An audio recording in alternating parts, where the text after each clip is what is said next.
Desde este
Ok, buenas noches, jóvenes. ¿Me escuchan? Adrián. Sí, doctor. Ok, si me logran visualizar. Sí, doctor, sí se ve. Buenas noches. Buenas noches. La pantalla compartida también, el tema. Sí, doctor. Ok. ¿Cuántos faltan?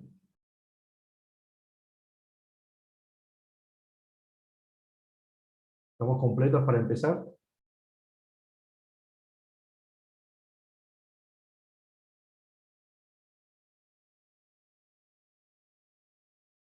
Hola.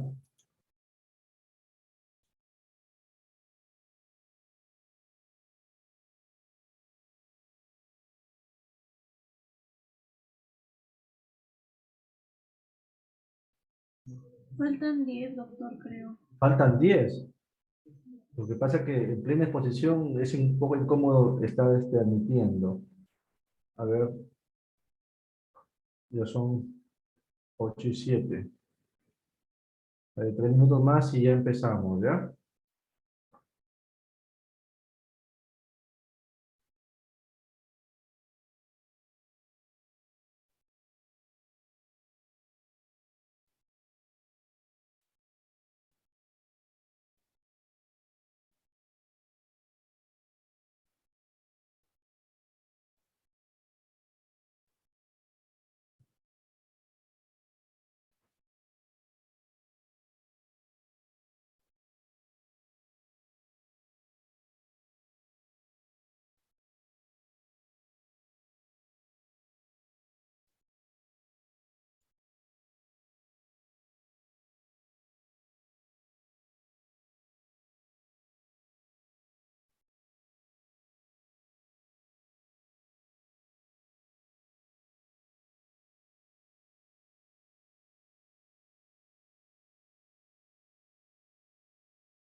Ok, vamos a empezar, jóvenes, ¿ya?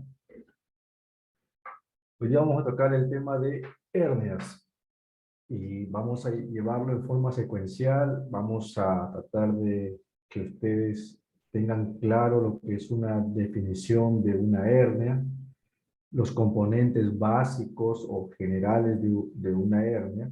Van a tener seguramente sus diferencias de acuerdo a qué tipo de hernia es, la clasificación de hernias y epidemiológicamente vamos a sacar las hernias que nos interesan por su normalidad o su frecuencia en las patologías quirúrgicas, en la frecuencia de presentación de los pacientes. Pues no vamos a poder abarcar todo en 1 hora y 45 minutos y de aquellas que son las más frecuentes, las que son motivo de estudio, de tratamiento en mayor frecuencia, lo vamos a desarrollar más, en forma más amplia Y para esto, para poder entender cada término que podamos usar, porque yo les puedo decir, bueno, hernia indirecta es tal cosa, hernia directa es tal cosa, esta componente por esto, por acá, y seguramente se van a olvidar mañana pasado. La idea es que repasemos la parte de anatomía. Espero que estén concentrados para que lo podamos entender. Una vez que repasamos la parte de anatomía, vamos a poder entender recién qué es una hernia inguinal directa, una hernia inguinal indirecta, una hernia en pantalón, a qué se llama pues una hernia crural o femoral, a qué se le llama pues un tratamiento de una hernioplastia con tensión, sin tensión, que se les facilite aprender o entender cuando vayan a repasar o a leer de qué están hablando cuando se refieren a una hernioplastia con tensión, sin tensión, el tipo de hernioplastías anterior, posterior, todo eso se va a entender. Yo estoy seguro que lo van a entender siempre y cuando ustedes estén concentrados en la parte de anatomía, ¿no? Que voy a tratar de explicarles. No sé cuántos faltan porque se me va a hacer difícil seguirlos admitiendo y en plena exposición. A ver quién delegado o delegada, cuánto falta. Y si Doctor, buenas noches. Faltan dos personas nada más, porque somos 42. ya nos ponemos de acuerdo, esperamos y si ya pues empezamos para poder eh, desarrollarlo, ¿ya? A ver, ¿alguno de ustedes que tenga una definición de una hernia? Por ahí se ha puesto, tal vez lo están leyendo.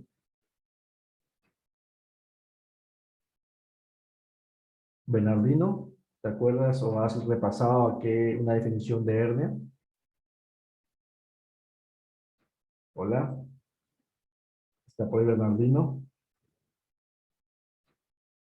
Doctor, es más que todo, se da por la protrusión de un órgano a través de Ya, una apertura anormal, que puede ser una evisceración.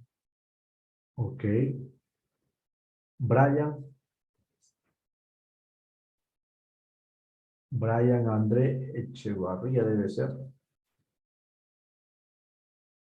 Definición de una hernia, o qué es, o cómo lo han entendido ustedes la definición de una hernia, porque me imagino que al momento que ustedes han repasado el libro, lo primero que tienen que haber siempre en un libro es la definición de algo. Alison Sarmiento.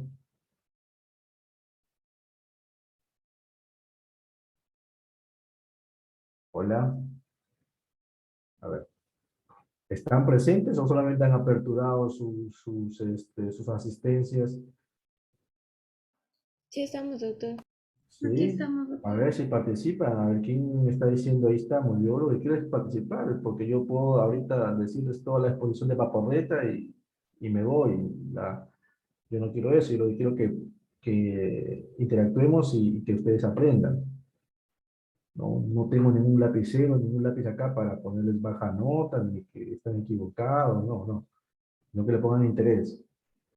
Doctor, una hernia se definía como una protrusión o salida por un orificio que podía ser natural o adquirido Ya, y que se caracterizaba por tener contenido, saco y anillo, creo. ok, listo. Entonces, más o menos tenemos una idea. Es como cuando uno le dicen, a ver, define una mesa, ¿no? Sabemos que es una mesa, pero se nos hace difícil la definición. Pero en la definición está lo que es y lo que nos permite hacer luego un diagnóstico. ¿Por qué? Porque lo tenemos así. Yo se los he resumido de más de una bibliografía para que lo podamos entender y lleguemos a un consenso. Entonces, es la protrusión ocasional o permanente, como dice, de una víscera o tejido a través de un orificio o defecto de la pared abdominal anatómicamente constituido. Cada palabra tiene su explicación o el porqué para que no confundamos una hernia con una evisceración. Por ahí escuché a algunos de sus compañeros evisceración. Entonces ya una hernia dice anatómicamente constituido. Puede ser por un orificio natural constituido o por un orificio artificial o un orificio creado o un defecto creado por una agresión una traumática, por una cirugía, por una debilidad de pared, etcétera, etcétera. Pero dice anatómicamente constituido. Si operamos a un paciente y por X motivo no se suturó bien o se salieron los puntos y salen las vísceras, de un día para otro no va a estar un defecto anatómicamente constituido. Entonces, ¿eso será una hernia? No, eso se llamará evisceración. ¿Listo?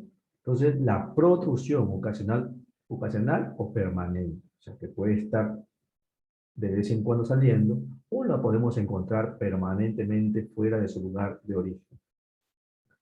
De una víscera, fácil, eso sí lo tenemos claro. Si es o sea, una víscera, esa es la definición que tenemos en nuestra cabeza, ¿no? Que es una víscera siempre, ¿no? Pues ya escuché de una víscera, de un órgano, ¿no? Pero un porcentaje, sobre todo la mayoría de las hernias epigástricas, es un tejido el que sale. No sale nada de la cavidad abdominal. Sandra, Jimena, falta una nomás, ¿no? Ya está. Entonces, lo que sale por ese orificio anatómicamente constituido es un tejido, no es un órgano ni una víscera, ni menos de un tejido intraabdominal. En las hernias epigástricas, por ejemplo, en las hernias umbilicales, la mayoría de ellas son tejido preperitoneal o grasa preperitoneal, ¿no? Entonces, ahí tenemos una definición más amplia, más clara y más específica de lo que es una hernia. Esa es la definición. Por lo general, tenemos sus componentes de una hernia. ¿Por qué le digo por lo general? Porque justo en la definición les he dicho que algunos no vienen de la cavidad abdominal, no vienen entonces con su saco, solamente sale la grasa preperitoneal. Entonces sale esto, o sea, los linfomas preherniarios, ¿no? No vienen con su saco ni con contenido. Entonces, ¿cuáles son los componentes clásicos de una hernia? El anillo, que es realmente el defecto herniario, el defecto es el anillo. El saco, que realmente es el peritoneo que se ha ido saliendo y va a formar un saco, es el mismo peritoneo. Y el contenido, el órgano, el epíplon, una víscera que protruye por ese defecto. Entonces tenemos el orificio anatómicamente constituido, el saco herniario y el contenido. De ahí, en lo que es el tema de hernias, ustedes van a tener que entender diferentes... este es el último colega, ya joven, ya no hay más, ¿no? Entonces van a tener que ir entendiendo o definiendo o van a escuchar o van a leer varios términos que si ustedes le ponen atención lo van a entender. Entonces,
Doctor, no se le escucha. Ya, es que por estar admitiendo uno, ¿ya me escuchan allí? Sí, doctor. Ya no falta ninguno, ¿no?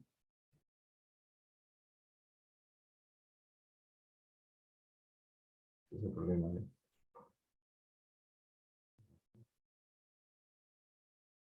¿Están viendo la pantalla? No, doctor, ¿Está no se compartida? está viendo.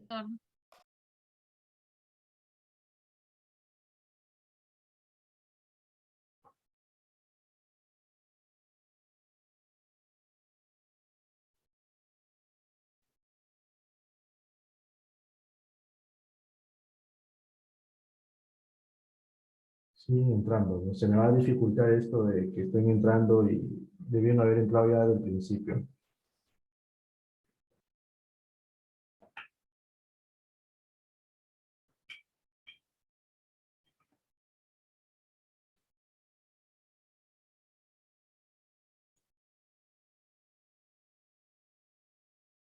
¿Ya están visualizando la pantalla, la exposición?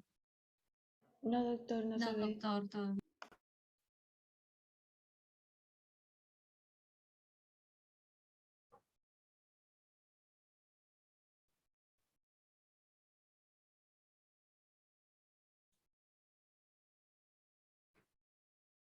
Ahí lo visualizan. Sí, ya, doctor. Ok. Entonces vamos a clasificar una hernia. Miren que todavía estamos en la parte de unas generalidades de hernias. Lo que nos va a llevar más tiempo y nos va a interesar va a ser la hernia inguinal, la hernia crural. ¿Por qué? Porque la vamos a ver de aquí en adelante qué probabilidad o qué porcentaje o cuántos, qué porcentaje de hernias son las inguinales y crurales. Entonces, por la localización vamos a tener hernias inguinales, crurales, umbilicales, epigástricas, la de espiga, la lumbar, etc. Su contenido, por intestino, vejiga, apéndice, etcétera, tienen sus epónimos, como por ejemplo el divertículo de Meckel, que le llamamos VN3. Etiología, hay muchas teorías, una de ellas la congénita, las adquiridas, y si es que es recidiva o es traumática. La condición, la tenemos más ampliada acá, según su condición. A veces cuando tengamos la oportunidad de examinar a un paciente, entonces cuando ustedes describan lo que han examinado, van a tener claro, según eso se va a tomar una decisión quirúrgica de emergencia, diferida, etcétera, etcétera. Entonces tienen que tener claro las definiciones. Aquí le llamamos una hernia según su condición: reductible, coercible, incoercible, encarcelada, estrangulada, deslizada. Reductible, pues el contenido análico puede regresar a la cavidad. Lo estamos examinando y reducimos el contenido. Pero inmediatamente, a pesar que lo hemos reducido, se sale nuevamente. Entonces le llamaremos reductible, pero es incoercible. Vuelve a salir inmediatamente después de haberlo reducido. Pero lo reducimos y ya no vuelve a salir, está tranquilo el paciente. Entonces es una hernia coercible. Una vez reducida se mantiene por un tiempo, ¿no? Incarcerada no la podemos reducir. No necesariamente, no sabemos. Si se está escuchando bien y se está viendo la pantalla, ¿no? ¿Jóvenes? Sí, doctor. Incarcerada no necesariamente hay un compromiso vascular, pero no vamos a esperar que tenga un compromiso vascular. Ya una hernia incarcerada ya es sinónimo de que tenemos que poner las cartas a solucionarlo quirúrgicamente, ¿no? No se puede reducir. Entonces, las maniobras que vamos a ver más adelante para examinar una hernia, con algún grupo de ustedes le dije, bueno, vimos a un paciente con una hernia incarcerada, ya no podemos hacer las maniobras que más adelante la vamos a aprender o explicarnos, ¿no? Ya encarcerada no se puede reducir. No necesariamente está el compromiso vascular, pero es una emergencia. ¿Ya? Y estrangulada va a ser un diagnóstico, pues, bastante intraoperatorio y va a ser difícil que uno defina a ciencia cierta si ya está un compromiso vascular establecido. Cuando entremos a operar y ya el asa intestinal está comprometida, está necrótica, bueno, habremos dicho que es una hernia estrangular, porque presenta un compromiso vascular. Y la otra definición, o según su condición, es una hernia deslizada.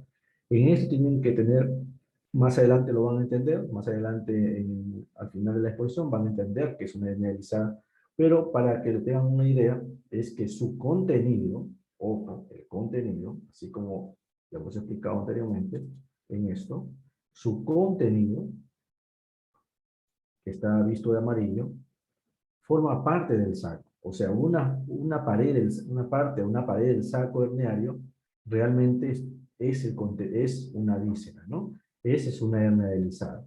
Cuidado con confundirse como hernia deslizada aquella que entra y sale el contenido, una víscera. Le van a poner así, seguramente en exámenes de internado, de residencia, etcétera, ¿no? Una víscera que entra y sale es una hernia simple. Cuando su contenido forma parte del saco, entonces es una hernia deslizada.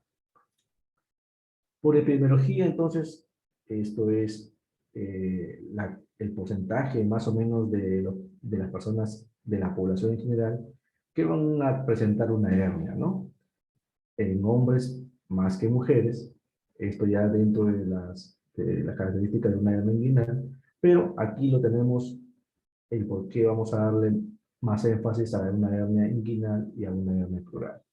Entonces, de todas las hernias vamos a tener que el 85% de hernias son hernias inguinales. La palabra directa o indirecta lo dejamos por el momento hasta que revisemos y entendamos a qué le vamos a llamar una hernia directa e indirecta. ¿De acuerdo? Y el otro 15% se distribuye en todos los tipos de hernias. Pero miren, de ese 15%, la tercera parte, o sea, el 5%, son crurales. Y de ese 5%, el 90% son de la celda, producto de la celda linfática. Esto se van a olvidar de aquí mañana, pero cuando ya veamos anatomía y vayan a entender, no se van a olvidar. Con seguridad que no se van a olvidar. El 90% de las hernias crurales son por medio de la celda linfática. El otro 10% es tipos de hernias crurales, que la vamos a ver más adelante, no se desesperen. Entonces vamos a revisar lo que es la hernia inguinal. Entonces, causas de una hernia inguinal. Tenemos, esto es pura teoría, que lo pueden revisar en una bibliografía. Falta de la obliteración de los procesos vaginales. Para entender esto, tendríamos que revisar las capas del cordón espermático, de la pared abdominal, y vamos a entenderlo mejor. Pero para que lo entiendan mucho mejor, tendríamos que revisar embriología y el descenso testicular o la inserción del ligamento redondo en la mujercita. Deformidades pélvicas, atrofia de vejiga, patología del colágeno, que es la otra teoría sobre por qué algunas personas tienen más predisposición a hernias y otras no. Y las adquiridas, bueno, el esfuerzo, el trauma, etc. Entonces, esta es la teoría sacular. El proceso vaginales normalmente debe ser obliterado al momento de nacer, ¿no? No se cierra, esto es lo normal. Al no cerrarse, va a haber una continuidad entre la cavidad abdominal y el escroto, ¿no? Y entonces, esta continuidad es la teoría sacular que define a las hernias como inguinales, como una hernia inguinal indirecta, porque pasa por el anillo profundo, sin tener compromiso en el anillo profundo. Les adelanto, para que ustedes se ordenen, cuando hablemos de hernia inguinal, entonces ustedes tienen que venirse a la mente, hernia inguinal, algo está mal. O está mal el anillo inguinal profundo. Blanca, esta hora de ingresar, Blanca Castillo, bueno. O está mal el anillo inguinal profundo, o está mal la pared posterior del conducto inguinal. A ver, repasamos. ¿Qué debe estar mal para una hernia inguinal indirecta? A ver, ayúdenme a recordar.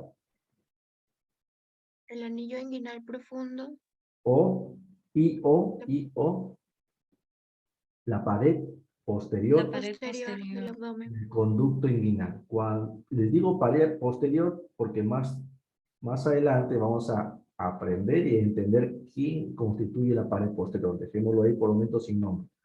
Entonces, para una hernia inguinal, o está mal el anillo profundo, o está mal la pared posterior, o los dos están mal. Eso es para acordarnos. Pero, oh sorpresa, tenemos una tercera posibilidad, que es que no está mal el anillo inguinal profundo, ni está mal la pared posterior.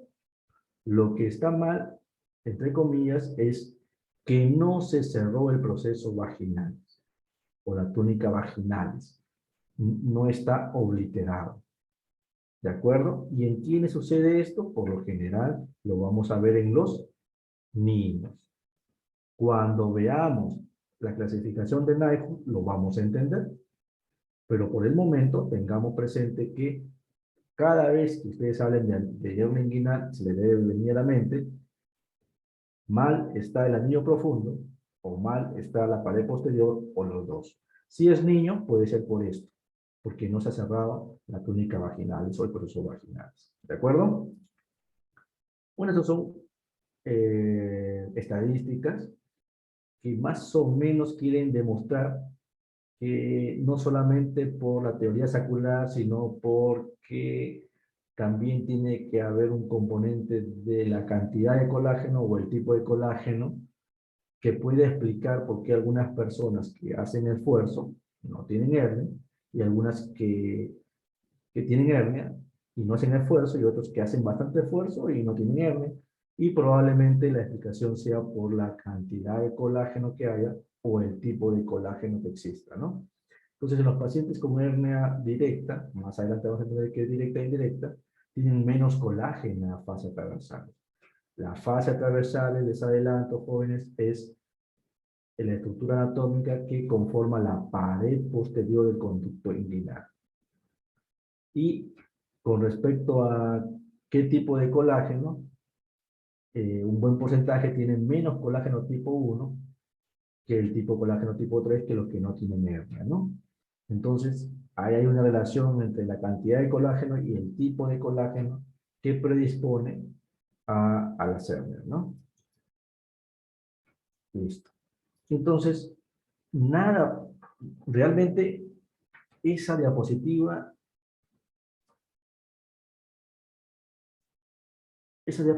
nos va a hacer recordar un poquito y vamos a tener que, de tantas palabras que hay ahí, de tantas estructuras denominadas anatómicas ahí en esa región, vamos a tener que sacarle el jugo a algunas que nos puedan servir para el tema de que estamos revisando, ¿no? Porque otras estructuras nos van a servir para cuando queramos ver, por ejemplo, la inserción del glúteo mayor, del glúteo menor, etcétera, ¿no? Pero ahorita lo que nos interesa es la región inguinal. Y cuando comencemos a revisar la región inguinal, vamos a decir nombres que vamos a quedarnos en el aire si no tenemos una idea por lo menos clara y acordarnos de la anatomía. Entonces ahí les he presentado el hueso coxal. El hueso coxal está fusionado pues tres tipos de huesos. El hueso ilión, el pubis y el isquión. Para que nos ubiquemos, entonces el pubis, la parte anterior, y por supuesto entonces esta es la parte posterior. Anatomía: anterior, posterior, superior e inferior. ¿De acuerdo? Entonces, pubis, ilión y el isquión. ¿Qué estructuras o qué reparos anatómicos nos van a servir? Entonces, esto está siendo visto desde la parte interna y esto está siendo visto de la parte externa del hueso. Entonces, aquí vamos a poder ver la cresta ilíaca. Todo esto es la cresta ilíaca. Entonces, es la parte más superior del hueso ilión. la cresta ilíaca.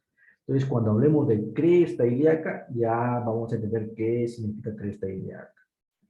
Otra palabra que van a escucharla cada rato en las siguientes diapositivas es la espina ilíaca anterosuperior. Miren, acá está. Esta es una vista interna. Estamos viendo el hueso como que estuviéramos dentro de la pelvis. ¿De acuerdo? Y esta es la vista lateral.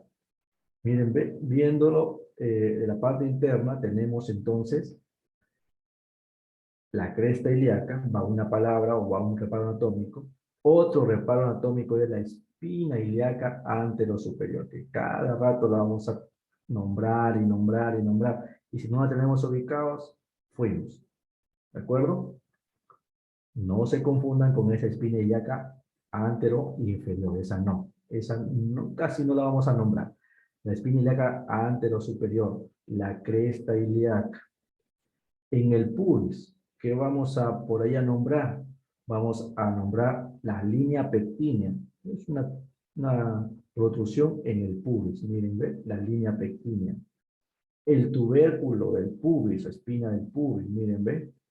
La espina del pubis, la línea pectínea. Esa es la rama superior del pubis, la rama inferior del pubis. Tenemos la espina ilíaca anterosuperior, la cresta ilíaca. ¿De acuerdo? Miren la cresta ilíaca y aquí va a nacer también el músculo ilíaco. Bueno, eso más adelante nos va a servir para que podamos entender. ¿De acuerdo? ¿Hasta ahí está claro? ¿Jóvenes? Sí, doctor. Muy bien.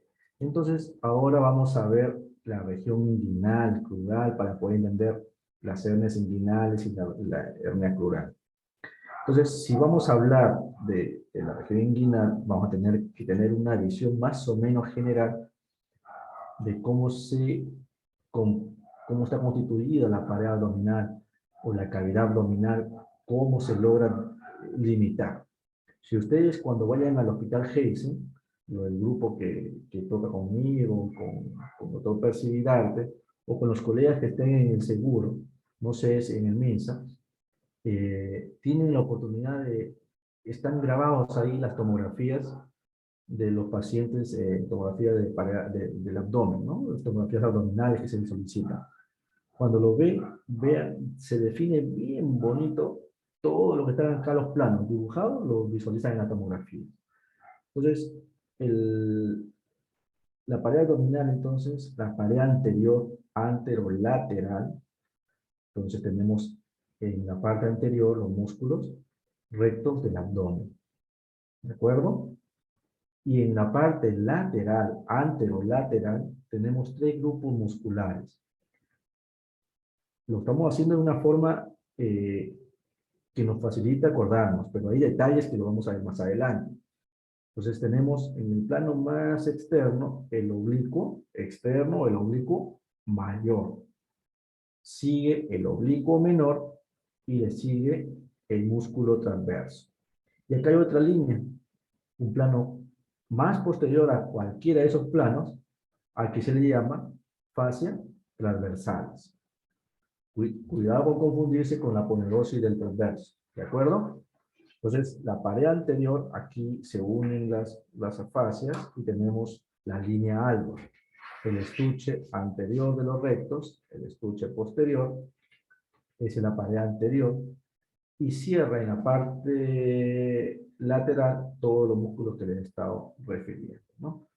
Y en la parte posterior tenemos el cuadrado lumbar, que cierra esta cavidad abdominal, una parte del dorsal ancho. Miren por dónde anda la fascia toracolumbar, fíjenla bien porque la vamos a tener que usar o acordarnos cuando veamos algunos detalles de estas inserciones de los músculos. Y el psoas.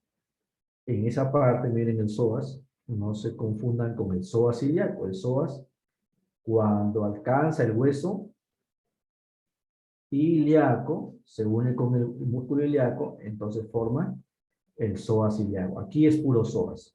Entonces ya tenemos cerrada la cavidad abdominal y los planos de la pared abdominal. Listo. Entonces, para poder entender el conducto inguinal, una cosa es conducto inguinal, otra cosa es componente del conducto inguinal. Para entender el conducto inguinal vamos a tener que repasar entonces estos músculos. Si lo entendemos, vamos a entender el conducto inguinal y vamos a entender muchas cosas. Entonces, los músculos de la pared anterolateral tenemos el músculo oblicuo mayor, oblicuo menor, el transverso, el recto anterior del abdomen, bueno, el músculo piramidal que no se había nombrado anteriormente. ¿De acuerdo? Entonces, tenemos el oblicuo mayor. Aquí lo vamos a ir por grafiquitos, por dibujitos, por esquemas. Y después les voy a presentar una fotografía de disección real y lo van a fijar mejor y ya no se van a olvidar. Espero que no nos olvidemos. Entonces tenemos el oblicuo mayor externo. Origen, miren, ¿ve? Origen dice, va de arriba hacia abajo. Las 8 costillas inferiores. Y la inserción, ¿a dónde? Cresta ilíaca. Entonces ya tienen claro qué es una cresta ilíaca. Acá está la cresta ilíaca. Y esto es por eso que les empecé recordando, porque yo sé que ustedes ya saben, sino que hay que se les recuerda la cresta ilíaca. Entonces, en la cresta ilíaca. Y la inserción acá también la ponen como aponeurosis del oblicuo externo. Aponeurosis. Este reparo anatómico lo van a escuchar cada rato en la siguiente diapositiva. Ustedes tienen que tener claro qué es la aponeurosis del oblicuo externo. Cuando empezamos a entender cuando estudiamos anatomía, creemos que fascia aponeurosis cubre al músculo del mismo nombre. Por ejemplo, la fascia del pectíneo, entonces se me viene a la mente rapidito y digo, ya, pues la fascia del pectíneo es la fascia del pectíneo que cubre el músculo pectíneo. Aponeurosis, no. La aponeurosis es el mismo músculo que se ha fibrosado en una estructura dura, fuerte, y está en el mismo plano. O sea que el músculo se ha convertido en una aponeurosis. En esto lo vamos a ver mejor. Aquí es casi lateral posterior el oblicuo, y aquí lo vamos a ver un poquito más lateral anterior, y vean que el músculo se convierte en una aponeurosis. Todo esto es la aponeurosis del oblicuo mayor. Entonces, el plano más anterior, esto ya es el conducto inguinal, el plano más anterior de la pared abdominal, no vamos a contar la piel, la grasa, no cuenta para nada eso, ¿no? El plano más anterior del conducto inguinal va a ser la aponeurosis del oblicuo mayor, que está en el mismo plano del músculo oblicuo mayor. De ahí, ¿quién le sigue? Tenemos el oblicuo. Aquí hemos sacado ya el oblicuo mayor. Lo hemos sacado y vamos a visualizar el oblicuo menor. Pero aquí es al revés. Va de abajo hacia arriba. El origen entonces va a ser la aponeurosis toracolumbar. Les dije que no pierdan de vista la fascia toracolumbar, la aponeurosis toracolumbar viene desde atrás.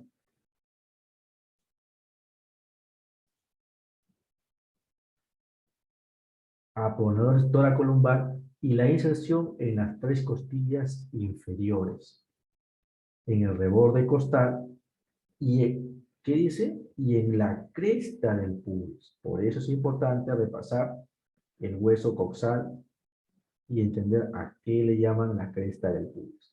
O sea que este músculo ya está haciendo una especie de arco. No se está insertando totalmente en esta estructura que se llama ligamento inguinal, sino hace un arco y se inserta en la cresta del pubis. Entonces ya está dejando un espacio. ¿De acuerdo? Y se inserta en la misma aponeurosis del oblicuo interno. En la cresta del pubis y en la aponeurosis del oblicuo interno. Sacamos el oblicuo menor y nos queda entonces el músculo transverso del abdomen. Son fibras transversales. Origen, Nuevamente, cresta ilíaca, aponeurosis toracolumbar y los últimos 6 cartílagos costales inferiores. Inserción en la línea pectínea y en apófisis, arriba en apófisis cifoide. Línea pectínea, ¿cuál será la línea pectínea? A ver, revisamos acá. Línea pectínea, miren por dónde anda, en la rama superior del pubis. Por lo tanto, ya tenemos 2 estructuras que hicieron un arco, ¿no? El oblicuo menor y el músculo transverso del abdomen. Hicieron un arco. No se continuaron todos, hicieron un arco de inserción en la línea pectínea. Están dejando un espacio. ¿De acuerdo? Entonces, a ver, ¿será cierto como lo vemos? Aquí tenemos de arriba hacia abajo, entonces tenemos las últimas 8 costillas, el músculo oblicuo mayor, la cresta ilíaca, se inserta allí y se inserta ¿dónde? En su misma aponeurosis del oblicuo mayor. ¿Está claro, jóvenes? Hola. Sí, doctor. Sí, doctor. No me dejen solo o si no me desanimo, ¿ah? Me quitan motivación. ¿Ah? Si desea, me preguntan. Ya es una disección. Sacamos todo el oblicuo mayor nuevamente. Cresta ilíaca. Ahora va a ser su origen y se va hacia arriba, inserción. En los 3 o 6 y el reborde costal se va a insertar en su aponeurosis, en la apófisis cifoidea, y por aquí ya no se visualiza que hace una inserción en su aponeurosis oblicuo menor y en la cresta del pubis. El transverso viene atrás también de la aponeurosis toracolumbar. Miren, ve. ¿Ya? Y hace lo mismo. Deja un espacio.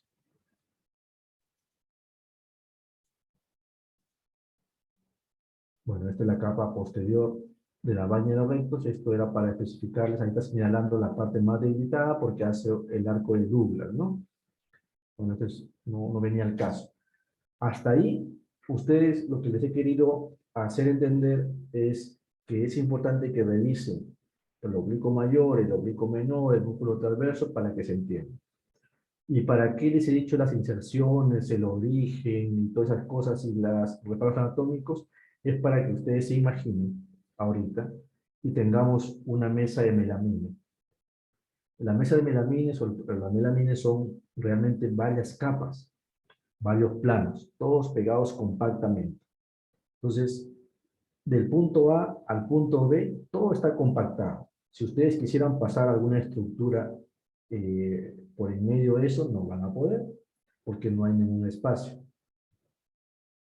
Así, algo similar en la pared abdominal. Entonces, son varias capas, varios planos, que una de ellas debe pasar completamente para que cubra esa pared, ese espacio. ¿Cuál pasa completamente? La aponeurosis del oblicuo mayor. La aponeurosis del oblicuo mayor pasa completamente y hace un bucle, se inserta en la espina ilíaca anterosuperior, nuevamente ese reparo anatómico, ¿no? Y le llamamos entonces ligamento inguinal. Entonces, por lo tanto, la aponeurosis del oblicuo mayor constituirá la pared anterior del conducto inguinal. Para eso nos sirve entender los reparos anatómicos. ¿Quiénes continúan? El músculo oblicuo mayor, el músculo transverso. Si esas estructuras continuasen igual que la aponeurosis del oblicuo mayor, no podría pasar ninguna estructura, sería como en la mesa de melamine, el ejemplo que les doy, todo compactado. Pero no, hicieron sus arcos de inserción. Uno en la línea pectínea, otro en la cresta del pubis, otro en sus mismas aponeurosis, hicieron un arco. Por lo tanto, no llegaron hasta el final del ligamento inguinal, dejaron un espacio. Por lo tanto, no llegaron hasta la parte más inferior, se quedaron en el techo. Por lo tanto, el techo estará constituido por el oblicuo menor y el transverso compactados. Y a eso le llamaremos tendón conjunto. ¿De acuerdo? ¿Qué estructura continúa desde la parte del punto A al punto B? Nuevamente tiene que haber una pared posterior que limite ese conducto inguinal o cualquier conducto que queramos hacer en esa mesa de melamina, ¿no? Entonces, ¿cuál va a ser? Lo tenemos acá. Este no tiene nada que ver con las inserciones de los músculos. ¿Cuál es esta línea? La fascia transversales. Entonces, la fascia transversales continúa más allá del conducto inguinal, por lo tanto, y comienza a tener otros nombres que después, cuando lleven anatomía de la región escrotal, crural, van a entenderlo. Pero ahorita entiendan que todo eso continúa.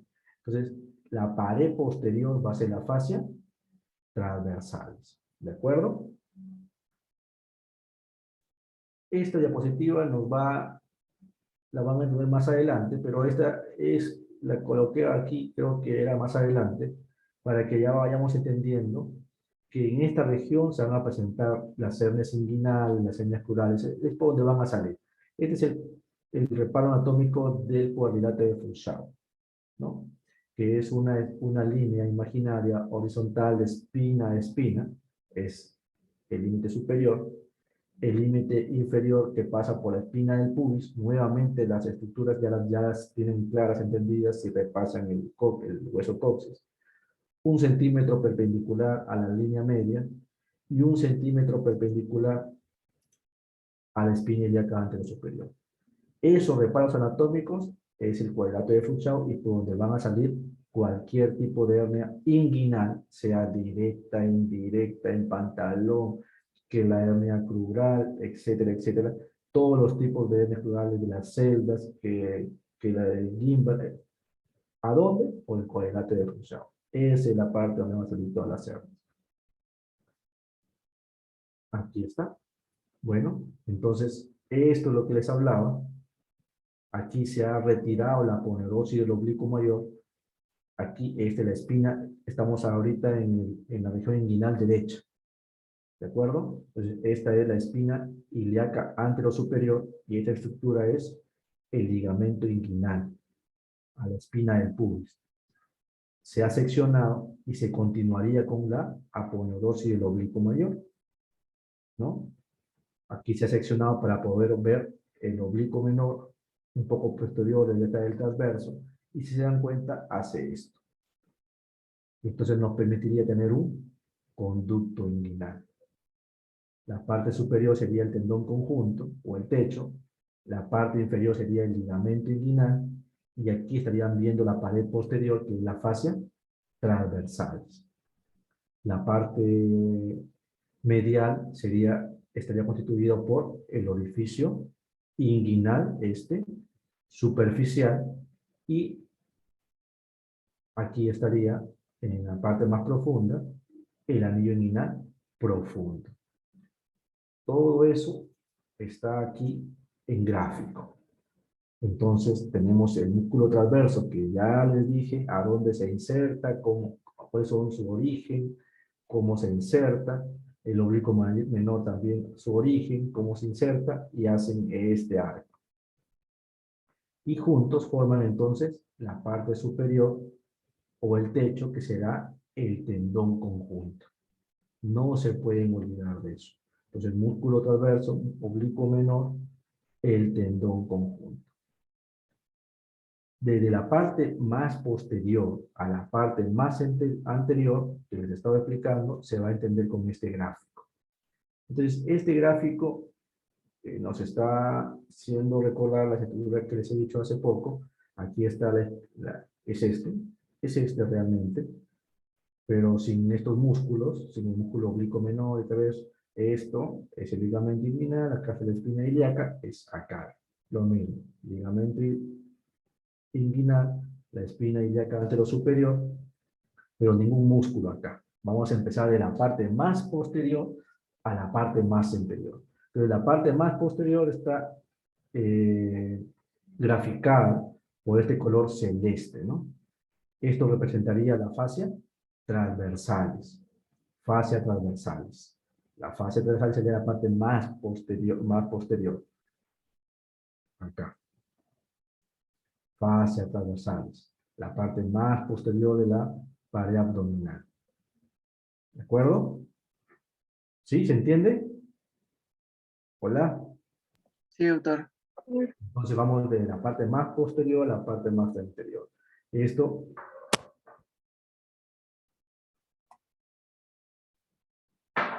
la pared más posterior, entonces la pared, la fascia transversal es que está dejando un espacio que será nuestro anillo profundo.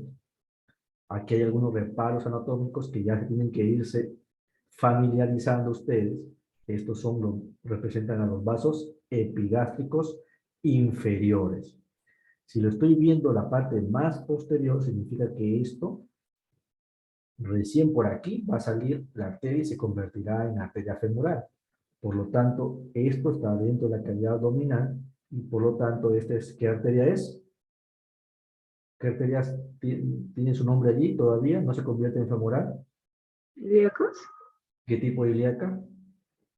¿Externo? Externa, muy bien, doctora. Entonces, la ilíaca externa, aquí ven, ya no se van a olvidar. Este es un gráfico donde están los vasos epigástricos inferiores. Estamos hablando de la región inguinal derecha. Por lo tanto, esta es la parte lateral y esta es la parte medial. Lateral a los vasos epigástricos, acá están, medial a los vasos epigástricos. Por lo tanto, el anillo inguinal profundo estará lateral o medial a los vasos epigástricos. Sandra. Bernardino. ¿Alguien por ahí? El anillo inguinal profundo estará lateral o medial a los vasos epigástricos. Lateral. Lateral. No se olviden, muchachos, esta es la parte más posterior, el plano más profundo que puede haber, que es la fascia transversalis. Si acá está la espina del pubis, por lo tanto es la parte medial. ¿Y esta quién representa?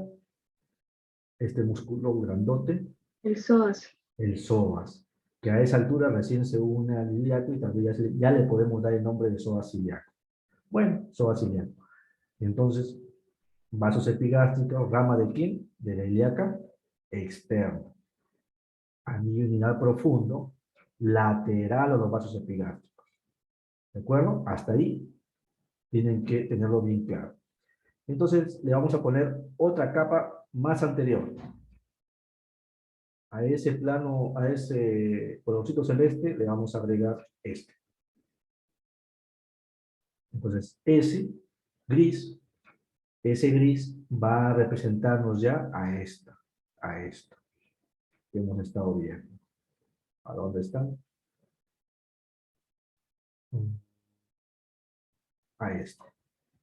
A esta fusión ¿de qué? Del transverso y el oblicuo menor. Porque ya ustedes vieron cómo se van insertando el transverso y el oblicuo menor. ¿De acuerdo? Hacen esta especie de oso. Entonces, aquí nos quedamos. Ese plano gris representa entonces, ¿a quién?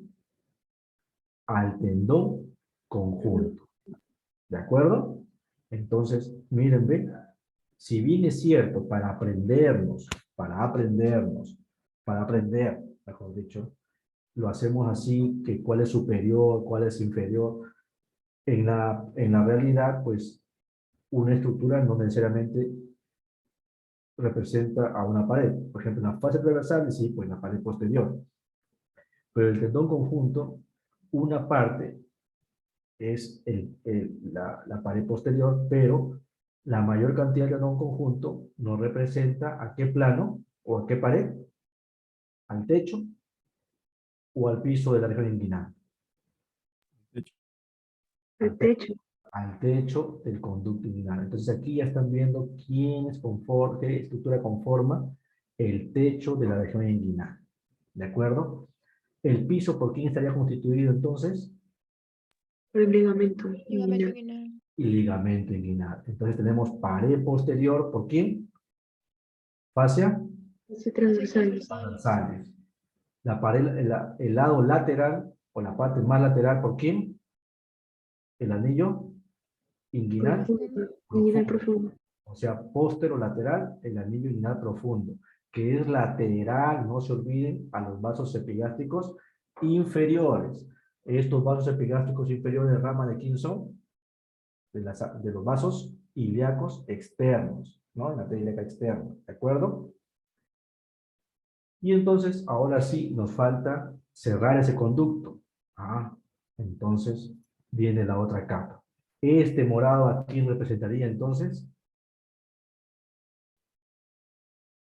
La eponeurosis del oblicuo mayor. Muy bien, doctor. Entonces ya tenemos el plano, la pared anterior, que sería o es la aponeurosis del oblicuo mayor, nuevamente insertado en la cresta ilíaca, casi todo el ligamento inguinal, y deja un espacio, y este espacio tiene unos pilares que se llamarán pilares anterior, medio, medio, posterior y lateral, pilares que constituirán entonces, ¿qué estructura es entonces esta?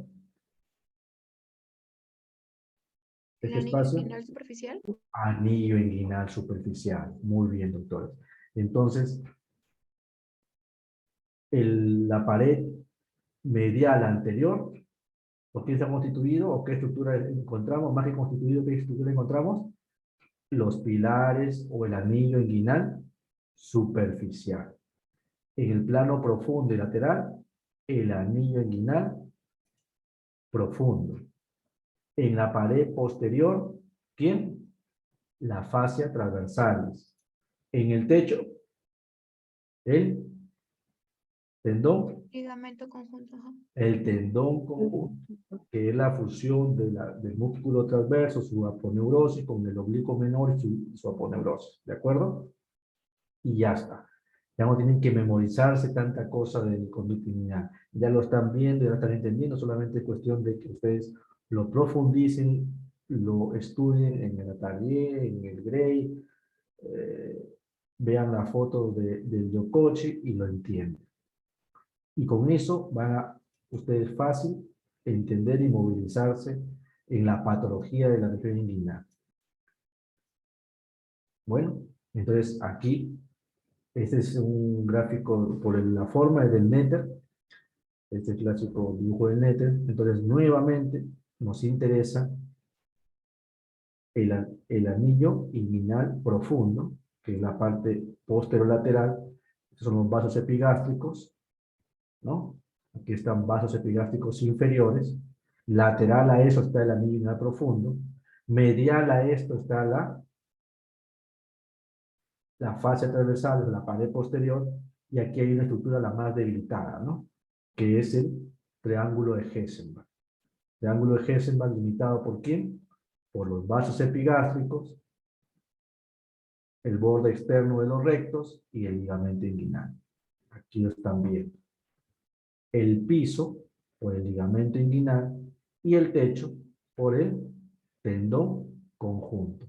Este es el oblicuo menor que se continúa con el cremaster y este es el transverso y aquí se unirían y este es el tendón conjunto. ¿De acuerdo? Ya no se pueden olvidar, ya lo están entendiendo. Esto es más de lo mismo, el trayecto inguinal, aquí visto de un corte que veamos todos los planos, la pared anterior, ¿no? La pared anterior que es la aponeurosis acá no, esta es la parte anterior, aponeurosis del oblicuo externo, el oblicuo interno, el músculo transverso, y acá la fascia transversal. Perdón, no lo apagué. Esta es la parte más posterior, aplica las fascias transversales. Entonces, este es el anillo inguinal profundo, el cordón espermático con sus estructuras,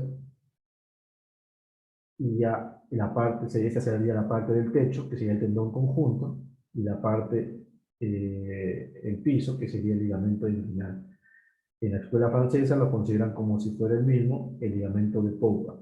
Otros consideran que el ligamento inguinal es diferente y el Poupart es la parte más inferior del ligamento inguinal. Entonces, ya después de que hemos repasado eso, ya vamos a entender. Entonces, la región, el conducto inguinal es una región en forma de cono, más o menos un 4-6 centímetros de longitud. Ya vamos a entender qué significa esto. Inicia en la cara posterior de la pared abdominal, pasa por ahí el cordón espermático, en el varón, en la mujercita el ligamento redondo, termina en dirección medial a nivel de la línea inguinal superficial. Bueno, estos son los componentes del cordón espermático. Y hacemos un resumen. El canal inguinal, las paredes, la pared inferior, ¿por quién está constituida entonces? Jóvenes, a ver. Pared inferior o el borde inferior del conducto inguinal. Ligamento inguinal. El ligamento inguinal. La pared anterior, ya sin leerlo, ya, a ver, vamos. ¿Quién dice yo? Aponeurosis del oblicuo mayor. Aponeurosio y el oblicuo mayor. La pared posterior La fascia transversalis. y la pared superior, o el tendón conjunto o la fusión de los músculos oblicuo menor y el transverso del abdomen. ¿De acuerdo? Bueno, este es el contenido del conducto inguinal en el hombre, el cordón espermático y cada estructura que lo contiene. Esto lo pueden memorizar, aprender, o cuando puedan disecar lo van a revisar mucho mejor, pero tienen que saber todas las estructuras que vienen con el cordón espermático. El contenido de la mujer. Y para poder entender lo que es un abordaje anterior, un abordaje posterior del tratamiento de una hernia inguinal, obvio que tenemos que repasar la región inguinal vista desde la parte posterior. Además, para complicarnos un poquito más en el diagnóstico y tratamiento de hernias inguinales, hay denominaciones que al final nos están expresando lo mismo. Por ejemplo, si el contenido de la hernia sale por lateral a los vasos epigástricos inferiores, o sale por la fosa media inguinal, o nos dicen que recorre el conducto inguinal junto con un espermático, realmente nos están diciendo lo mismo, que es una hernia inguinal indirecta. Entonces, de aquí vamos a entender qué es una hernia inguinal indirecta y directa. También nos pueden decir un contenido de hernia, o sale medial a los vasos epigástricos, ¿no? En la fosa media inguinal, nos está diciendo lo mismo. Entonces, vamos a tener que repasar la región inguinal visto de la parte posterior, pero primero vamos a ver las fosas inguinales para poder entender. Entonces, este es les he traído una disección real de la parte posterior de la cavidad abdominal, de la pared abdominal, en la cavidad, visto desde la cavidad abdominal. Aquí se ha seccionado y se está levantando la pared abdominal anterior. Y entonces vamos a ver esta estructura. Así lo vamos a ver. Miren, aquí se está levantando y aquí ya quedó levantada. Esto es las vísceras. Y nos damos cuenta que esta es la parte superior, aquí está la apófisis silfoidea, y esta es la parte inferior, que está volteada, porque aquí lo hemos ido levantando, y nos ubicamos en esta estructura que me imagino que la deben de conocer. ¿Qué estructura es esta? Son todos aras intestinales. ¿Qué estructura es esta, jóvenes? Que les estoy señalando. Esa es la vejiga, pues, ¿no? Entonces, esta es la vejiga. Aquí tenemos justo en la línea media la estructura que le llamamos, ¿cuál es el nombre? Es el uraco. Uraco. Y acá entonces estos que van a formar una especie de triángulos, en forma de triángulos, serán los ligamentos umbilicales, ¿no? Estos ligamentos umbilicales son, bueno, las arterias umbilicales ya obliteradas. Y esto, oh sorpresa, nuevamente son estos vasitos que cada rato los paramos viendo. Estos, que son los vasos epigástricos inferiores, pero lo estamos viendo de la parte posterior. Por lo tanto, si se dan cuenta, van a formarse tres fositas. La fosa medial, la media y lateral. Entonces, la fosa medial va a estar entre el uraco y los ligamentos umbilicales mediales. La fosa media entre los ligamentos, la fosa media, no se olviden, la fosa media entre los ligamentos umbilical y los vasos epigástricos. Y la fosa lateral, bueno, lateral a los vasos epigástricos. Entonces, cada estructura de estas fositas va a haber la posibilidad de una hernia. Si es en la fosa lateral o lateral a los vasos epigástricos, y estamos viendo que región inguinal izquierda, ¿no? Lateral a los vasos epigásтрicos será una hernia indirecta. Entonces, fosa lateral inguinal, hernia indirecta. Lateral a los vasos epigástricos, hernia inguinal indirecta. Protruye por el anillo inguinal profundo, hernia inguinal indirecta. Otra forma de denominar la hernia inguinal directa. Protruye por la pared posterior en el triángulo de Hessenbach, directa. Protruye medial a los vasos epigástricos, hernia inguinal directa. Protruye por la fosa medial inguinal, hernia inguinal directa. Está diciendo lo mismo. ¿De acuerdo?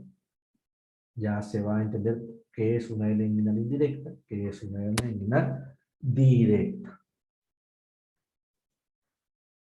Lo otro que tenemos que repasar, visto de la parte posterior, son los famosos triángulos. El triángulo vascular, el triángulo del dolor, el triángulo que están acá, ¿no? Bueno, este es el cuadrilátero de Frouchau visto de la parte interna, que ya les mencioné. Esto visto de la parte interna. Y por aquí van a salir todos los tipos de hernias. Inguinales, directas, indirectas, plurales, etc. Para entender esto, más o menos así, primero. Entonces tenemos visto de la parte interna de la cara abdominal. Esto representaría entonces, para ubicarnos, el ligamento inguinal visto de la parte posterior. Esto gris, este gris, es representa al ligamento ilio. ¿Por qué? Porque está insertada en la cresta ilíaca, ilio, y se inserta acá, en él, la fascia del pectíneo, entonces se llamará iliopectíneo. Bueno, entonces tenemos los vasos arteriales ilíaco externo, los vasos epigástricos, ¿de acuerdo? Pero por acá hay otros vasos y que se están uniendo, se están anastomosando. Pero esto representa a los vasos ilíacos, a la obturatriz, rama de la ilíaca interna. Por lo tanto, esta comunicación es la comunicación entre la circulación de la ilíaca externa con la ilíaca interna, porque esta representa la obturatriz. Esta estructura les viene siempre en los exámenes. Esta es la corona mortis, o esta es la anastomosis, la circulación ilíaca externa con la ilíaca interna, porque esta es la obturatriz. Esta representa el conducto deferente y esta representa a los vasos espermáticos. ¿De acuerdo? Entonces, con eso, venimos para acá y acá tenemos el triángulo del dolor, el triángulo vascular y el triángulo de la muerte, porque aquí hay una anastomosis. Esto representa, ahí está, en la parte posterior. Y por aquí vamos a Para que lo entiendan, esto, visto la parte posterior, aquí hay una estructura fuerte que se inserta, que es el ligamento de Cooper. Ligamento de Cooper, no se olviden, ligamento de Cooper, visto de la parte posterior. Esto es el ligamento de Gimbalman. Por lo tanto, toda maniobra que podamos hacer en el ligamento de Cooper, tenemos que tener cuidado que casi perpendicular a él pasa la anastomosis o la corona mortis o la anastomosis entre la circulación ilíaca externa y ramas de la obturatriz. ¿De acuerdo? Aquí está representado por eso. Aquí está la anastomosis. Eso es lo que tienen que acordarse. Aquí está. ¿Ven? Sino que aquí no se van a confundir. Este dibujo, este esquema es de la parte derecha. Y este gráfico, como bien, es el del lado izquierdo. Entonces, el triángulo de dolor lo vamos aquí está. Pero en este dibujo está para el lado de acá. ¿Por qué? Porque esta es la región izquierda, perdón.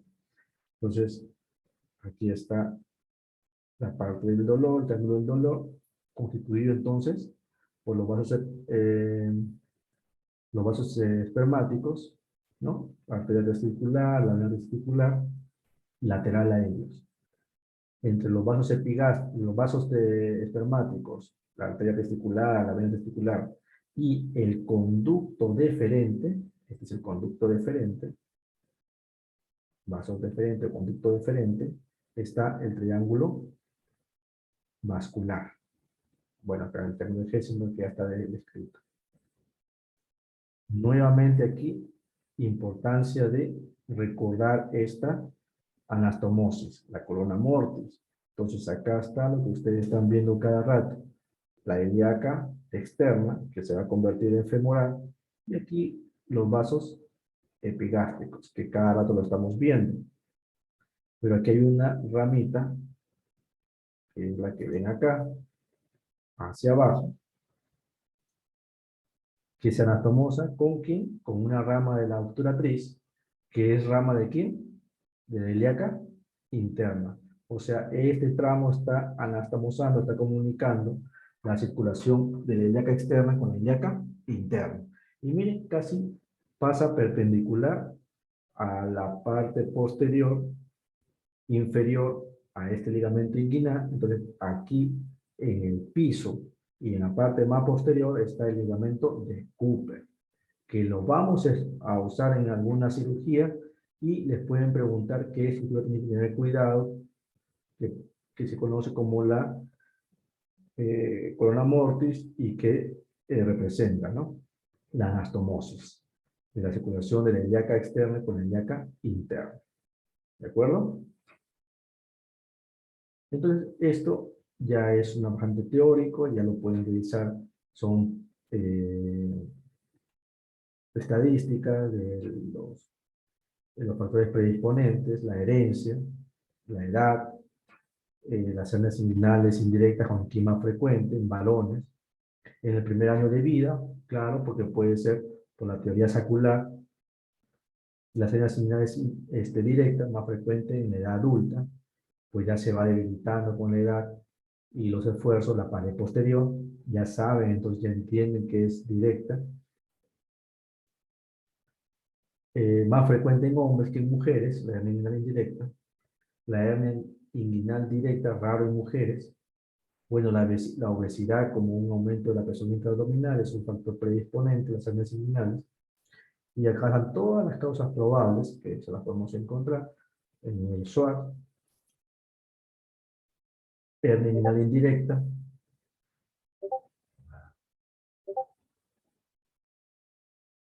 La directa, por lo general, solamente llega a la región inguinal, sacopotulia a través de la zona más débil de la pared posterior. ¿Cuál es la zona más débil de la pared posterior? El triángulo de Hessenberg. Triángulo Hessenberg, lo mismo que decir medial a los vasos epigástricos superficiales. Lo mismo que decir por la fosa medial inguinal. estadísticas. Y entonces, de tantas clasificaciones, por lo menos tienen que acordarse la clasificación de NIHOS. Hernia inguinal tipo, NIHOS tipo 1, 2, 3, 3A, 3B, 3C y la 4. Por lo menos una. Y para que se acuerden, entonces retomamos lo que les dije al inicio. ¿Qué debe estar mal para una hernia inguinal indirecta? El anillo profundo, o, ¿cuál les dije? ¿Qué otra estructura? Hola. La pared posterior del posterior. conducto inguinal. Posterior.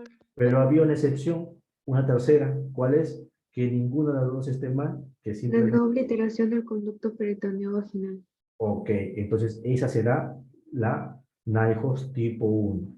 Sigue siendo indirecta, pero el anillo inguinal, el anillo profundo, no interno, olvídense de la palabra interna, que está mal. El anillo inguinal profundo está normal. La pared posterior está normal. Esta es la NIHOS 1. La NIHOS 2 sigue siendo indirecta, pero ¿qué está mal ahora? El anillo inguinal profundo. Sáquense de la mente que algo está mal en el anillo inguinal superficial. No tiene nada que ver con la patología del anillo inguinal superficial. ¿De acuerdo? Entonces, NIHOS 1, todo está bien, excepto que no se ha obliterado el proceso vaginal. 2, sigue siendo indirecta, pero ahí es el clásico, el hernia inguinal, ¿no? Que es que está mal el anillo profundo. El 3, ahora sí tenemos que hablar de la pérdida de integridad de la ¿qué? De la pared posterior. ¿Listo? Y aquí la 3A, que es la hernia directa, denominada así como la pared posterior, la mixta, que tenemos indirecta y indirecta a la vez, o hernia en pantalón, y la 3C, que es la hernia crural, que la vamos a ver más adelante.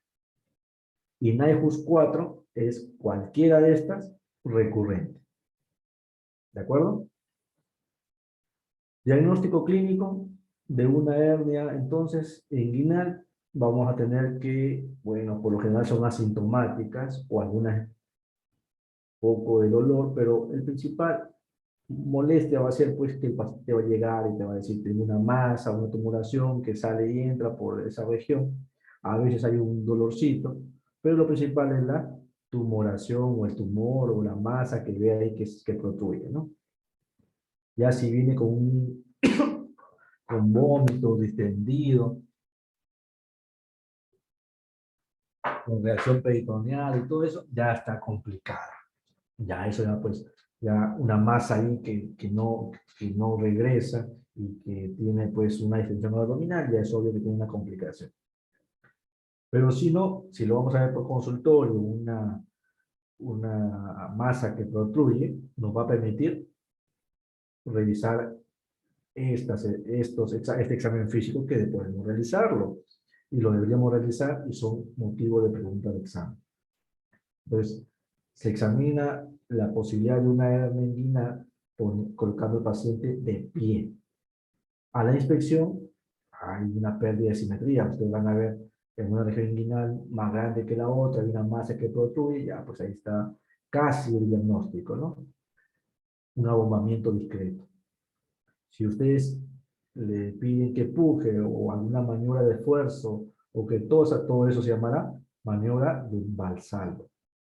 Entonces va a acentuar la salida de la tumoración o del contenido herniario. Ya está ahí casi el diagnóstico definido. A veces, ¿no? A veces hay un poquito de dificultad entre definir si es inguinal o crural. Bueno, tendremos que echar mano a los reparos ya anatómicos, ¿no? Aún está el ligamento inguinal, el triángulo inguinal es superior, el triángulo femoral es inferior. Otras maniobras que ya no son para diagnosticar si hay o no hay hernia, sino para un diagnóstico un poquito más fino, para ver la probabilidad que sea directa o indirecta. Bueno, al final van a ser operados, ¿no? Pero igual tienen que saberlo, que hay la maniobra de Landivar. ¿En qué consiste la maniobra de Landivar? Acuérdense que el anillo profundo está casi a la mitad del ligamento inguinal, 1 centímetro hacia la parte lateral. Entonces, una vez que lo han puesto en decúbito dorsal al paciente y ya no le han dicho que puje, ya no va a haber masa, ¿no? Estamos hablando de una hernia inguinal simple, en la que no está de emergencia, no está ahí encarcelada. Entonces, presionamos sobre el anillo inguinal profundo y le decimos al paciente que puje. Entonces, estamos obstruyendo la estructura que está mal, supuestamente. Entonces, no va a salir nada de contenido herniario. Si no sale nada, se llamará entonces Landívar negativo. Y si no sale nada es porque justo le estoy obstruyendo el paso por el anillo inguinal profundo. Por lo tanto, ¿qué tipo de hernia es? Es una hernia inguinal indirecta, porque le estoy obstruyendo el anillo profundo por donde debió haber salido el contenido, y ahora que le digo que empuje, no sale, pues. Es Landívar negativa porque no sale, y significa que es una hernia inguinal indirecta. Indirecta porque protruye por el anillo profundo, indirecta porque protruye por lateral de los vasos epigástricos, indirecta porque protruye por la fosa ilíaca media, ¿sí? Media. Listo, esa es la antigua. Si le digo puja y a pesar que estoy comprimiendo el anillo profundo, igual sale, se abomba, ¿qué significa? Significa que no salía el contenido anuario por el anillo profundo, sino salía por la parte más debilitada. ¿Cuál es la parte más debilitada? El triángulo de Hesselman en la pared posterior. Por lo tanto, el Landívar positivo me estará diciendo que es una hernia inguinal directa. Aquí está la descripción que les he estado explicando.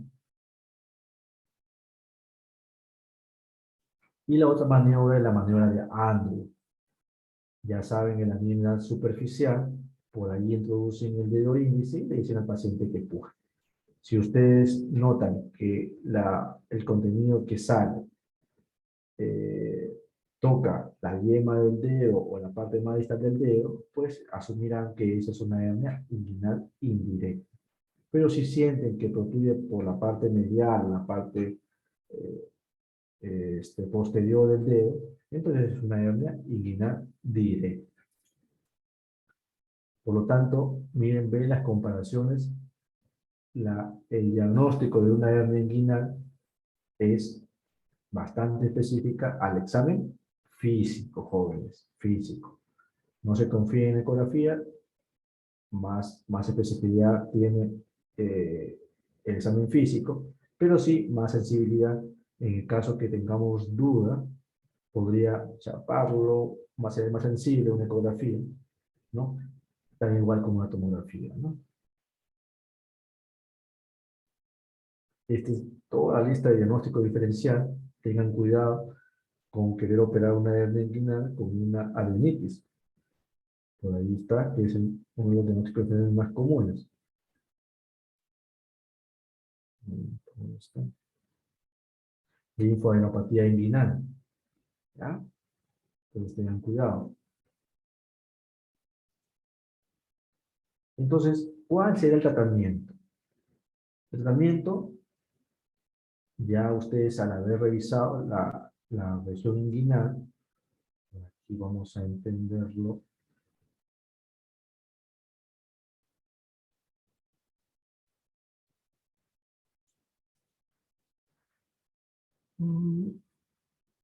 Listo. Si se me...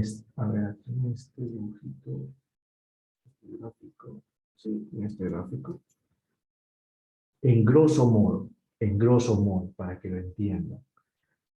Si la pared posterior o el anillo profundo me han dicho que es lo que tiene que estar mal, o la teoría dice que es lo que tiene que estar mal, entonces para que no salga por el anillo profundo o no se venga por la pared posterior, entonces tengo que unir el techo con el piso, lo aprieto y ya está, ya no sale nada.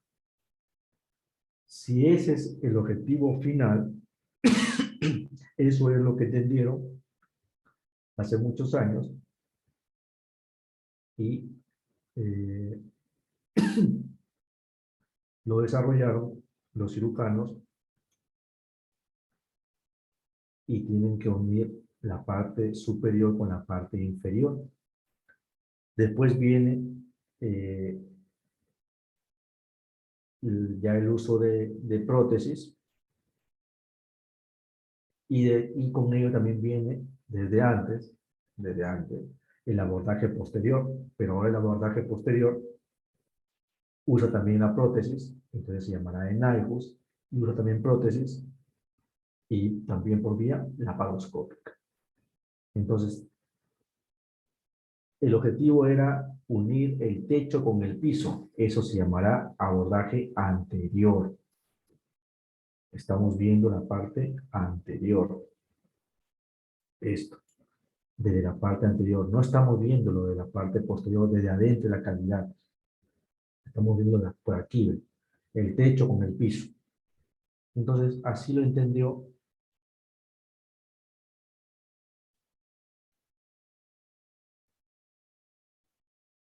Y ustedes van a tener que hacer un resumen y acordarse que el tratamiento de la hernia inguinal, históricamente, porque ya no se debe hacer, ya no se hace, aunque alguna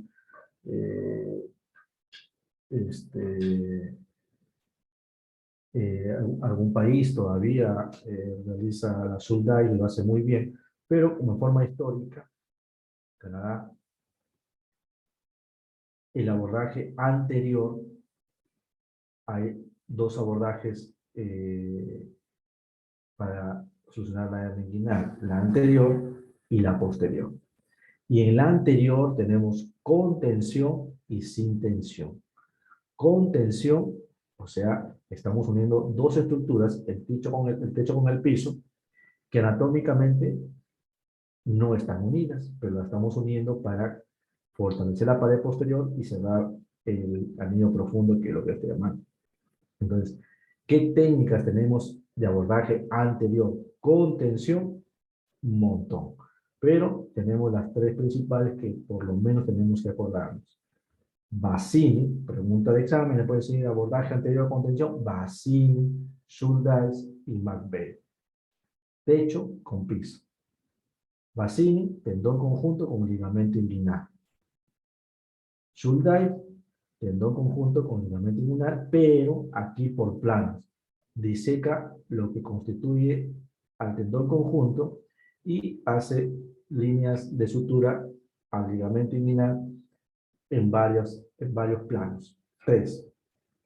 Y la McVeigh, también el techo, el tendón conjunto, pero dice, ya no voy a usar el ligamento inguinal, sino se va a una estructura mucho más fuerte que está posterior, que es el ligamento de Cooper. Y el abordaje anterior sin tensión, hay también varias, pero el gol estándar del abordaje anterior sin tensión, que la usamos ya como protocolo, y el gol estándar ahorita, entonces es la Liechtenstein, de abordaje anterior sin tensión, porque usa prótesis. La Rutkov, que aquí vamos a entenderla más adelante, y en el abordaje posterior tenemos que usar los reparos anatómicos que hemos ido visto desde adentro la cavidad abdominal, Nyhus, y ahora pues con la tecnología laparoscópica, también vía laparoscópica.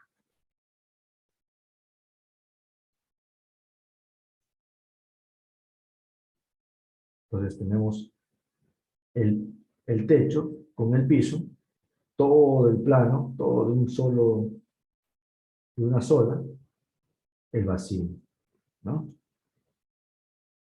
Bueno, en el McVeigh, igual el techo, tendón conjunto, pero para poder ingresar al tendón conjunto no lo vemos a abordaje anterior, tenemos que seccionar la pared posterior y llegar a McVeigh. Pero ahorita eso no es el objetivo de ustedes. Lo que sí es el objetivo, por lo menos saber históricamente que existen abordajes anterior, con tensión y sin tensión, y qué planos están uniendo esa contención. El techo con el piso. Bassini y Schuldeis, el tendón conjunto, uno en forma completa, otro por planos, que es la Schuldeis, al ligamento inguinal. Y la McVeigh utiliza el ligamento de Cooper. Lo que sí tienen que entenderlo un poco más y participar alguna vez de la cirugía, la técnica del Lichtenstein o el abordaje anterior sin tensión. ¿Por qué? Porque utiliza prótesis. No está uniendo a la fuerza dos estructuras anatómicas que no están unidas en la vida real, ¿no? Como lo hicieron anteriormente Bassini Schuldeis o McVeigh. Entonces la Lichtenstein usa la prótesis.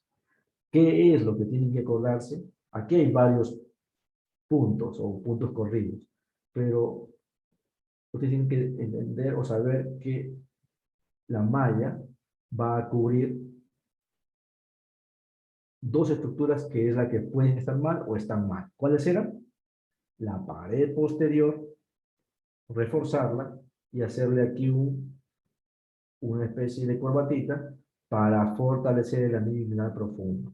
Por lo tanto, la técnica de Lichtenstein para una hernia inguinal nos va a permitir resolver una hernia inguinal directa, una hernia inguinal indirecta o ambas, o en pantalón. ¿Cuáles son los puntos de fijación? Eso sí no se pueden olvidar, eso sí son preguntas de exámenes a nivel de pregrado, que son el primer punto, a la espina del pubis. El segundo punto de fijación, al piso. ¿Cuál es el piso? El ligamento inguinal. Y el tercer punto de fijación, el tendón conjunto. A ver, ¿será cierto? Aquí lo tenemos. Primer punto de fijación, a la espina del pubis. Segundo punto de fijación, estos puntos que están acá, al ligamento inguinal, al piso. Y el tercer punto, en el techo, el tendón conjunto. Entonces, pregunta de examen son los puntos de fijación en la técnica anterior sin tensión o Lichtenstein. 3. Espina del pubis, el techo, el tendón conjunto, ya saben de dónde viene el tendón conjunto y todo eso, no lo van a entender. Y el tercero, al ligamento inguinal o al piso. ¿De acuerdo? El abordaje posterior se utiliza sobre todo en las recidivas. El abordaje posterior, ¿cuál es la técnica? La de Nyhus. Y si es en los dos lados, ya no se usa mucho esto de la estopa. Pero esta de Nyhus por lo menos tienen que acordarse que es un abordaje posterior. Y así como tuvimos a qué punto de fijación hay, tenemos que tener claro que aquí en Nyhus el punto de fijación es sobre ligamento de Cooper. No se olviden, ligamento de Cooper. ¿Hola?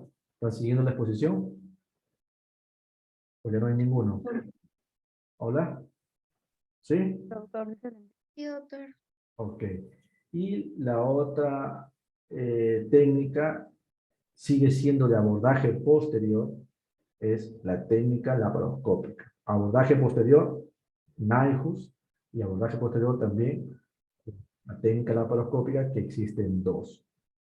La preperitoneal, preparación preperitoneal transabdominal, o sea, tengo que entrar a la cavidad abdominal y de ahí regresar plano por plano, así como lo hemos estado revisando. Entrar al peritoneo, seccionar el peritoneo y entrar a la pared posterior, ¿no? Antes de las fascias transversales. Y la reparación totalmente extraperitoneal. Nunca entramos en la cavidad abdominal si no entramos en el espacio preperitoneal o extraperitoneal, ¿no? Aquí, para que más o menos lo entiendan, este es el espacio preperitoneal. Miren, ¿ve? O extraperitoneal, la técnica extraperitoneal. Nunca se entró a la cavidad abdominal. ¿De acuerdo? Aquí se visualiza mejor. Bueno, aquí este es un globo que va a permitir que haya esta cavidad virtual existe. Es una cavidad virtual. Y aquí con el globo se hace una cavidad real, ¿no? Y ahí se va a poder trabajar y se va a poder, de la parte posterior, utilizar lo aprendido. ¿Cuál es? Ver los reparos del cuadrilátero de Froschau y saber que por ahí o pasa una hernia inguinal, una hernia crural y se va a poder solucionar si yo pongo ahí una malla y fijándola similar en la Nyquist al ligamento de Cooper. Aquí está. ¿De acuerdo? La técnica de Nyquist. Esto es desde la parte posterior, lo estamos fijando, se está fijando a ligamento de Cooper. Bueno, estas son las recurrencias. Y la segunda revisión es la hernia crural. Similar a lo que hemos hecho para entender, vamos a, bueno, acá la hernia crural, en el triángulo, debe estar en el cuadrilátero de Froissart, en el triángulo inferior, es la hernia crural o femoral. Es más común en mujeres, y en mujeres realmente, a diferencia de la hernia inguinal, que se va dilatando o extendiendo el anillo profundo, en el anillo inguinal crural no tiene mucha distensión y se encarceran por lo general. Se complican fácilmente, no se olviden ese dato. Igual, revisamos un poco para poder entender, porque vamos a escuchar varias veces estos componentes anatómicos y no lo vamos a entender. Entonces, nuevamente la espina ilíaca antero superior, el ligamento inguinal, la espina del pubis está seccionado. Este va a ser entonces el aductor mediano, es el plano más medial de este triángulo de Scarpa, triángulo plural. Este es el músculo pectíneo. ¿Dónde está? Este es el músculo recto interno, este no está dentro del músculo pectíneo. Este sí lo vamos a cada rato a nombrar para entender el tratamiento, los límites del anillo crural. Entonces, origen en la cresta pectínea del pubis. Ya lo revisamos desde el comienzo. Aquí le llamamos la cresta pectínea del pubis. Y la inserción, bueno, aquí no se ve, es en la línea pectínea del fémur. Este es el músculo pectíneo. Y aquí debe estar forrado por su fascia del pectíneo. Este que está entrando por acá es el de aquí mismo, que es el músculo ilíaco, que al unirse con el psoas se llamará pues psoas ilíaco. Aquí está el psoas y este es el ilíaco. Están uniendo y se da psoas ilíaco. Este que tiene forma de S, en espina ilíaca antero superior, en la pata de ganso, se dará entonces el músculo sartoide. Ahí están los límites del triángulo de Scarpa. Pero aquí, debajo de esto, aquí va a estar todas las estructuras que vamos a repasar, que nos va a interesar para poder entender una hernia crural. Bueno, ya lo he estado diciendo. Y llegamos a esto. No se olviden de esto. El músculo pectíneo, el psoas ilíaco, el ligamento inguinal. Ahora lo vamos a ver como un gráfico. Aquí está el espina ilíaca antero superior. Estamos hablando de la parte derecha. Espina ilíaca antero superior, ligamento inguinal, el ligamento ilio. Si me quedo acá abajo, se llamará ilio pectíneo. ¿Por qué? Porque este es el músculo pectíneo, este es su fase, pero se llamará ilio pectíneo. Miren, este es importante. ¿Listo? Y tenemos los vasos grandes. Acá, antes de pasar por el anillo, se llamará entonces la arteria ilíaca externa. Acá ya será la arteria femoral, los vasos femorales. Para recordarnos rápido, los vasos femorales. Lateral al ilio pectíneo, lateral estarán las estructuras músculo-nerviosas. Entonces, van hacia afuera, vena, arteria, nervio. Y aquí, este es el músculo psoas ilíaco, que lo estamos viendo acá. Aquí, psoas ilíaco. Por aquí pasará el nervio, pero lo divide la parte músculo nerviosa con la parte vascular, que el ilio pectíneo. Aquí tenemos el ligamento inguinal, entonces en el gráfico tenemos el ligamento inguinal acá, y este será el anillo crural que estará casi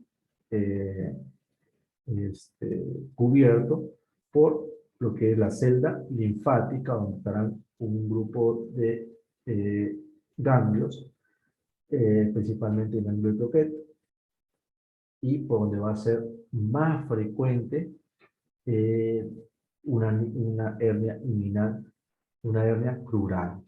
Entonces, así como vimos las paredes de la región inguinal o el conducto inguinal, ahora vamos a ver las paredes del conducto femoral. Entonces, digamos, el techo, ahora ¿por quién va a estar formado? Aquí. ¿Quién será este? Ahora el techo es el ligamento inguinal. ¿De acuerdo? El piso, la parte más anterior del piso será la fascia del pectíneo o el músculo pectíneo, y la parte más posterior de este mismo piso estará constituida por el ligamento de Cooper, que les he dicho varias veces en la parte posterior, ligamento de Cooper, que se continúa y forma acá un pliegue que se le llama el ligamento de Gimberman o el ligamento lacunar. Entonces repasamos: techo o el ligamento inguinal, el piso en la parte más exterior por la fascia del pectíneo o el músculo pectíneo, en la parte medial por el ligamento de Gimberman, y en la parte lateral, ¿por quién? Por los vasos epigastros, los vasos femorales. ¿De acuerdo? No se pueden olvidar de eso. Eso nos va a servir para que nosotros podamos entender el tratamiento de una hernia femoral y lo que tenemos que hacer y no hacer. Entonces, ¿cuál es más frecuente? Celda linfática. Y el otro 10% ya recién van a entender a qué nos referíamos, ¿no? Retrovascular, la de Hessenbach, lateral de los vasos, la retropectínea, debajo del músculo pectíneo, la de Gimberman, que protruye por un orificio o por una debilidad del ligamento propio del Gimberman, entonces ya lo entienden. Pero principalmente es por la celda linfática.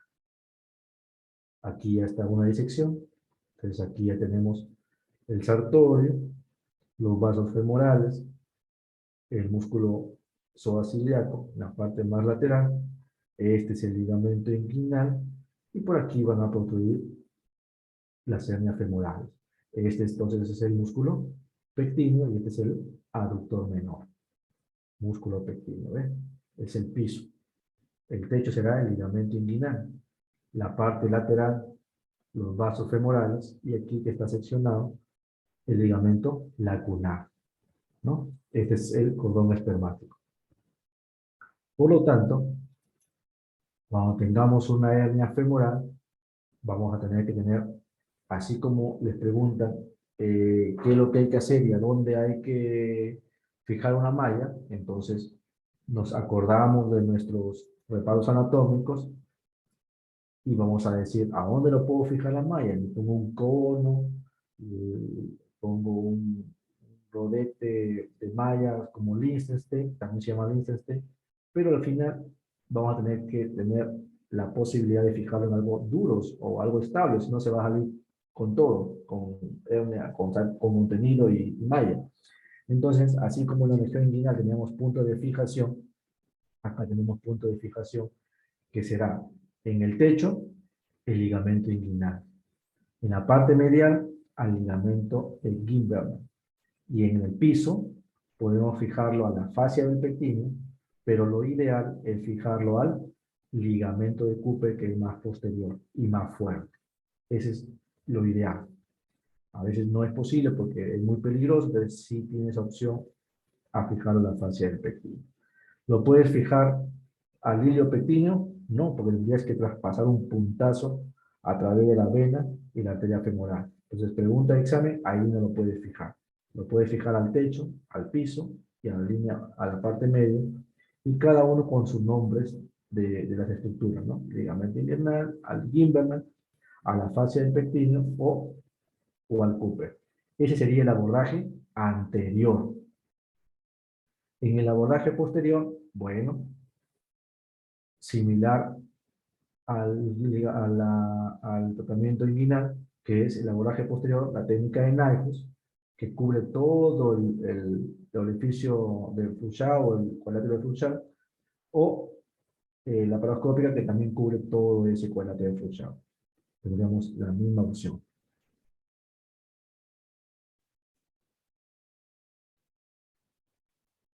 Bueno, estos son otros tipos de hernias, que ya lo podemos revisarlo. Bueno, jóvenes, espero haberles servido de mucho o de poco. Y tienen que ir a revisar un poco más, sobre todo anatomía, para que lo entiendan, pero yo creo que sí, viéndolo o acompañando una cirugía, lo van a entender más. ¿Alguna pregunta hasta allí? Ya, o la damos por terminada ya la clase. Hola. ¿Siguen allí? ¿Ya se aburrieron? ¿Y entendieron todo o no entendieron nada? ¿Cuál de las opciones es? Ya entendimos, doctor. Muy bien, jóvenes. De todas maneras, alguna duda, ojalá que voten en nuestro grupo en algún momento y les pueda ayudar más. Aquí nos quedamos, jóvenes. Hola. Gracias, doctor. Hasta A luego. ustedes, a ustedes. Gracias. Buenas noches. Gracias, doctor. Gracias, doctor.